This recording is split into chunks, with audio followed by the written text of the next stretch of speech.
Okay, welcome back. Woodstock Guitar Guy number 30, episode number 30. We're just cooking right along here with gas. We're going to celebrate our number 30 episode by taking a complete 180 turn on our budget guitar quest. And we're going to talk about a guitar that is not a budget guitar today, and it is the Taylor 414ce-R. And let me tell you, it's a beauty. This is perhaps one of the nicest guitars I own.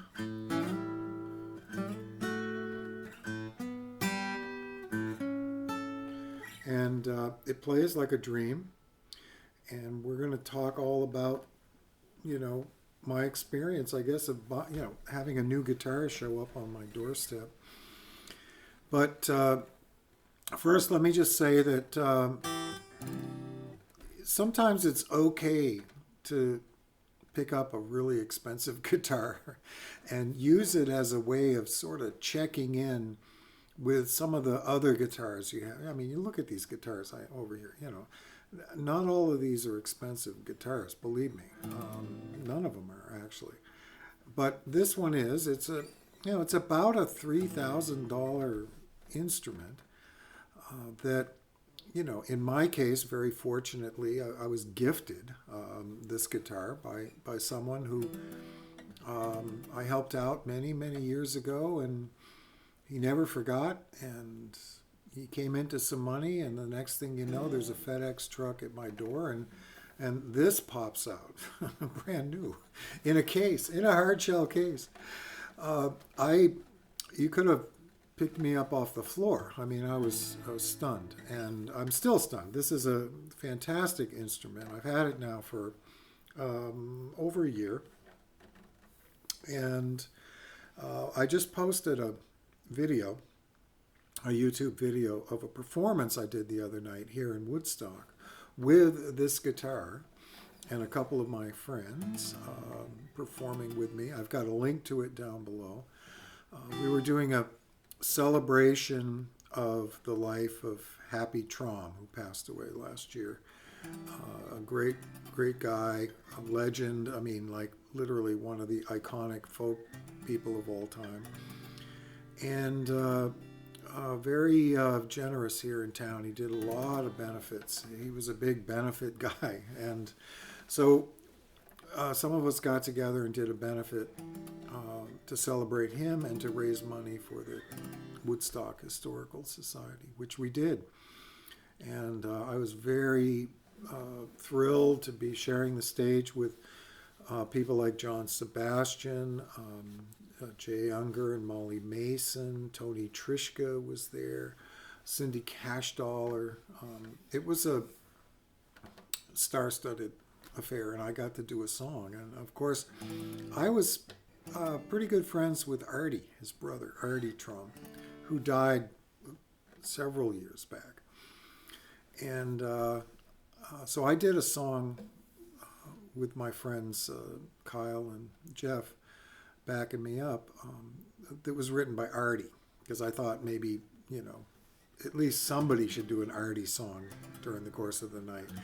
And they had recorded and performed this song for years, and it was on their very first record for Elektra, which was in 1971, I believe. And there's a song called Hungry Dogs of New Mexico. And I brought this guitar. And it didn't occur to me till much later that Artie had a deal. He had a sponsor deal with Taylor. And he was always wearing a T-shirt around town that said Taylor, you know. And he played Taylors. And, you know, Taylors were out of my price range. I mean, I had a couple guitars at that time. I wasn't really crazy for having a lot of guitars, but back then. And so I never imagined that I would own a Taylor, which now I do, and that I would be performing one of Artie's songs on a Taylor in a live, you know, in the big club here in town, you know. So that's all I'm saying is that, you know, life sends up some very interesting, I don't know what you want to call them, you know, thrilling chains of events or whatever, or a cascading, you know, as we roll into the future, who knows what's going to pop up, okay? It's one of those mysteries, and always a surprise when something really cool like that happens. And we should take it as a good thing and embrace it. And that's what I did. And I played the heck out of this Taylor. It's still perfectly in tune. I haven't touched the tuning. I didn't have to tune it for the gig. I played the whole, you know, bashed the whole song out on it, and it's still perfectly in tune. So I'm just going to say this. It's an extremely, extremely well done guitar. And it's signed on the inside by a fellow named Andy Powers. And Andy Powers is the chief guitar designer. And he's got his signature right inside here on this label. The specs on this guitar, it's wired. It's got preamp and pickup. It's a grand auditorium body with a Venetian cutaway. Combines a Sitka spruce top with Indian rosewood back and sides, resulting in a rich and warm tone. The R in the name stands for rosewood, distinguishing it from the standard Taylor 414ce, which uses Avoncle for the back and sides, which is kind of like mahogany.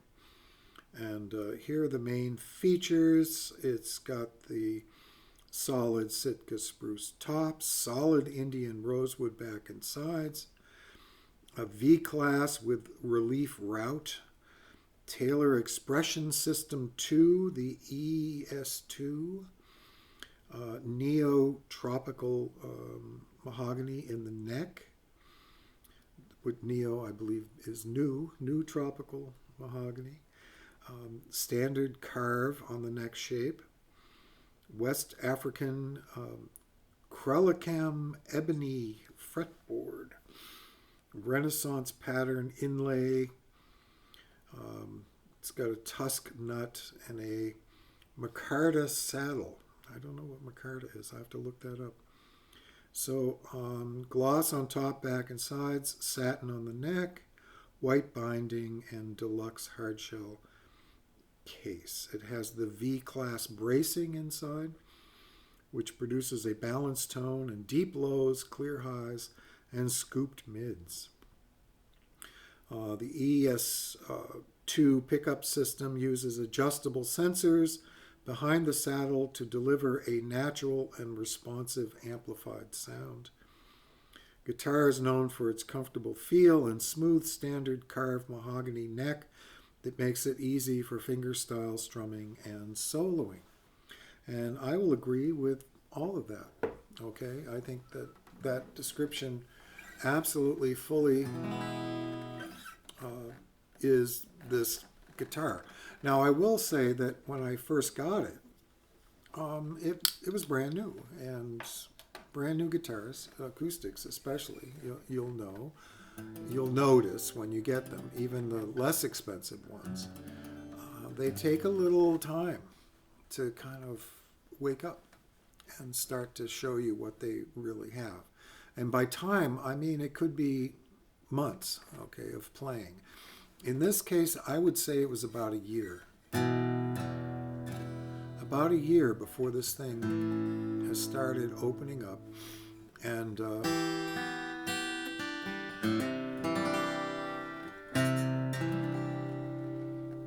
really starting to happen. You know, it has a nice bloom. I mean, it's, you have to be in the room with it, I guess.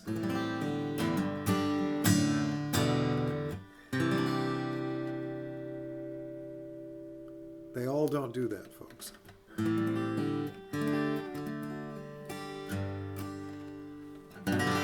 And tuning pegs, fabulous, keeps the guitar perfectly in tune. Here's a look at that.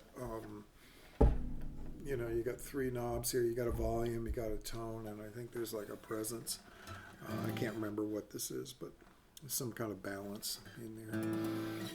And you know, I'm just gonna say it's okay if it happens. I mean, if you can afford it, or if, in my case, you know, I did a good deed many years ago, and it came back to kind of reward me down the road. A friend of mine really appreciated what I did. Knew that I played guitar, and bought one of the nicest guitars out there, and sent it on over. Thank you again. I mean, but it's okay to let something like this into your life. I don't think it takes away from the joy of seeing what happens when you buy an inexpensive guitar and set it up yourself and restring it and start playing it and working it, whether it's the electric or whether it's an acoustic. You know, having a very expensive, valuable, pretty, beautiful, great playing guitar is actually a good thing in the sense that you sort of have a bar. You know, you have a bar to achieve when you're trying to set up these less expensive guitars and you're fooling around with changing pickups and you're doing all this sort of stuff. If you have the real deal in your hands to kind of compare, then I think that's a good thing. And I don't feel terribly bad about having expensive guitars either. But that's not to say there isn't a very unique joy and pleasure and, I don't know, sense of satisfaction to actually score an inexpensive, whether it's used or new, guitar, set it up, straighten out the neck, fix the frets, replace the wiring, do the pickups, new tuning pegs, new nut, new saddle, you know, all of that jazz. There's just something very uniquely rewarding about that experience. And I just want to say having an expensive guitar does not diminish that experience at all. At least it hasn't for me. So with that said, I mean, let's enjoy what we have and where we are and what we're doing. And I know I am. I'm having a great time with this. So with that, I want to thank Taylor and Andy Powers here for making this really, is it Alan or Andy? I think it was, oh geez, I gotta put my glasses back on here. Holy moly, one more time. It was Andy. It was Andy Powers. Thank you, Andy. Take a look inside here. You see how weird or different? I mean, the bracing is very different. He's changed the bracing stuff all around. It's a really wonderful guitar, and it's aging, it's starting to open up. I think it's going to, as it gets older, it's just going to be better and better and better. It's going to become a real fabulous live instrument, even a writer. I could see myself writing a few songs on this. A dream to play too.